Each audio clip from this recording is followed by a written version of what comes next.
Chers collègues, alors voici venue l'heure de vérité, celle où le pacte de non-censure entre le gouvernement, le parti socialiste et LR va ou non se matérialiser sous nos yeux. Nous allons dénouer un premier mystère: comment un gouvernement a-t-il pu mettre son sort entre les mains des socialistes qui ne représentaient lors de la dernière présidentielle que 1,5% des voix. 30 pièces d'argent sous forme de suspension de l'horrible réforme Borne, si importante aux yeux d'un macronique qu'ils avaient usé scandaleusement du 49.3. Face au refus majoritaire de l'Assemblée de la voter, nous allons déjouer un second mystère, celui qui a conduit LR, qui nous expliquait que la réforme Borne était un enjeu vital, n'hésitant pas à traiter de crypto-communistes tous ceux qui s'opposaient à l'allongement de l'âge de la retraite.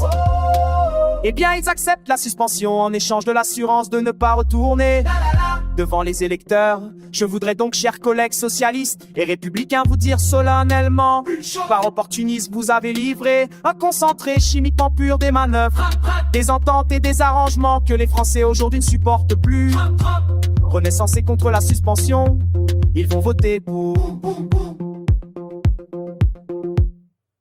LFI est pour, ils vont voter contre.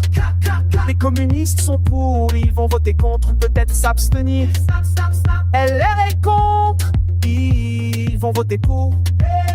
C'est cela qui abaisse la politique et cela que refuse le Rassemblement national. Alors, chers collègues, nous serons quant à nous peut-être les seuls à être cohérents.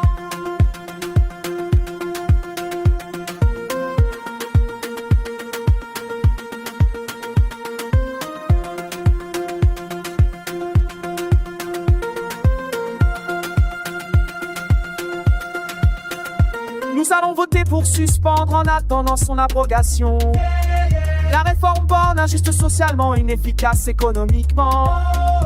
Et ce vote, contrairement à vous, nous allons l'exprimer fièrement. Parce que ce vote pour vous sera la marque du reniement, pour nous sera la marque de la constance et de la loyauté. C'est cela l'honneur de l'engagement politique, c'est cela que défendons par ce vote aujourd'hui. C'est notre seul souverain, notre seul boussole, notre seul allié, c'est le peuple français.